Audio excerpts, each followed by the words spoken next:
Signos de puntuación.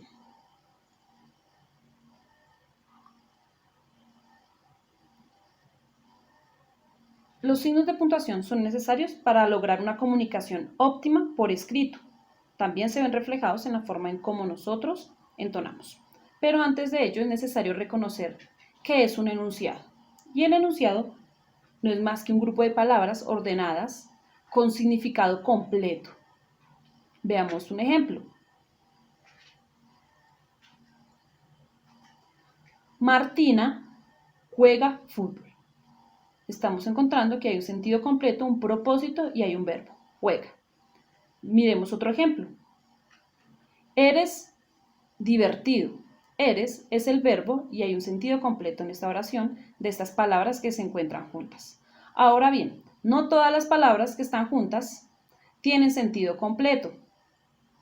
Por ejemplo, colegio, olas, sin embargo, conejo, siempre, rojo, beneficio. No hay un sentido completo aquí, no hay propósito en esas palabras juntas, así que esto no es un enunciado. Existen dos tipos de enunciados. El primero son las oraciones.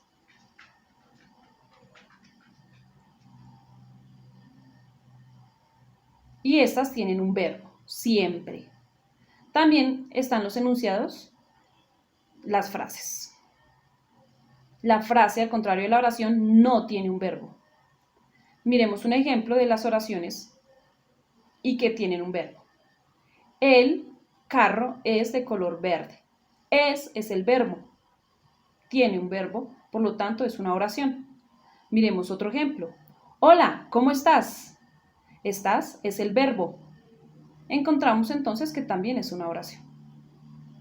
Ahora miremos las frases, las cuales no tienen verbo. Buen trabajo. Vemos que hay un sustantivo y un adjetivo, pero carece de un verbo. Listo. Carece completamente de un verbo. Por lo tanto, es una frase. Teniendo esto claro, vamos a mirar cómo relacionarlo en un texto.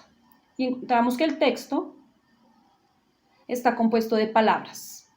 Resultaría lógico que un hombre que ha sido calificado y así sucesivamente. Palabras. También está compuesto por frases. Recuerden que la frase carece de verbo al mismo tiempo. No encontramos un verbo reflejado aquí, pero pertenece al mismo texto. De igual manera encontramos las oraciones. Resultaría lógico que un hombre que ha sido calificado poco convencional, aunque al mismo tiempo lleno de sentido común. Vemos que hay tres verbos. Resultaría AY. Todo esto es parte del párrafo. Entonces, el párrafo está constituido por palabras, frases u oraciones.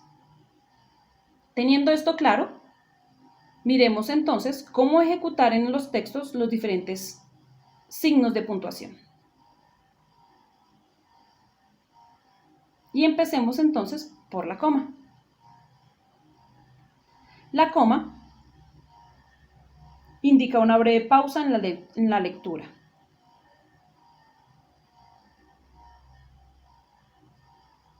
Miremos los usos más comunes de la coma.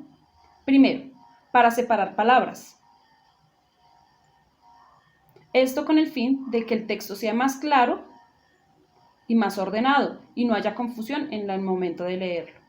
Ejemplo, me gustan las manzanas, peras, uvas, fresas y el coco. Segunda forma en cómo utilizar la coma, en los incisos. Para explicar la presencia explicativa en un enunciado. Miremos el ejemplo.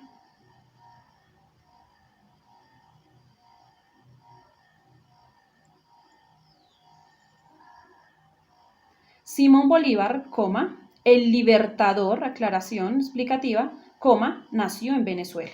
Nos damos cuenta que la palabra libertador se encuentra entre comas y es la parte explicativa, es decir, es el inciso.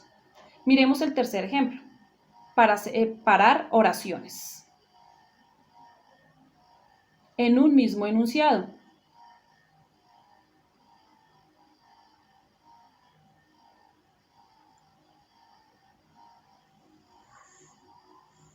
Ejemplo, la cantante saludaba, la gente aplaudía y los niños estaban felices. Nos damos cuenta que hay 3 oraciones, las primeras 2 separadas por una coma.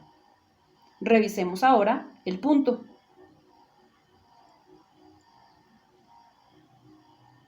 El punto se utiliza para señalar una pausa larga que marca al final de una frase u oración, de un capítulo o un texto completo.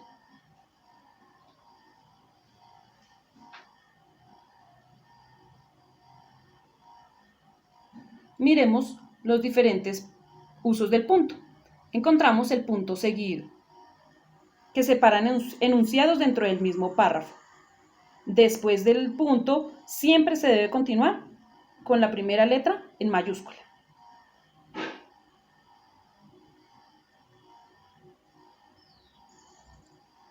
Miremos el segundo caso de punto, y es el punto y aparte. Separa 2 párrafos distintos que desarrollan contenidos diferentes.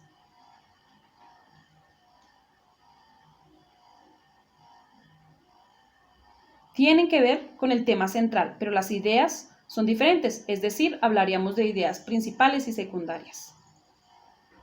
Miremos el tercer caso de punto, y es el punto final. Este es el que cierra el texto, ya sea al finalizar un apartado, un capítulo o todo el texto en su totalidad.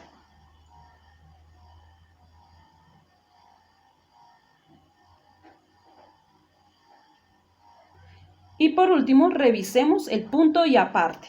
Generalmente tendemos a confundirnos, ya que nos indican que el punto y aparte es una pausa más larga que la coma, pero más corta que el punto.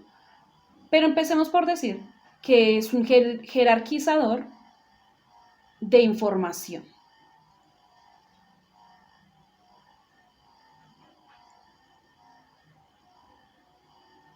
El punto y coma separa los diferentes miembros de una oración larga, en donde ya hay una o dos comas más. Ejemplo.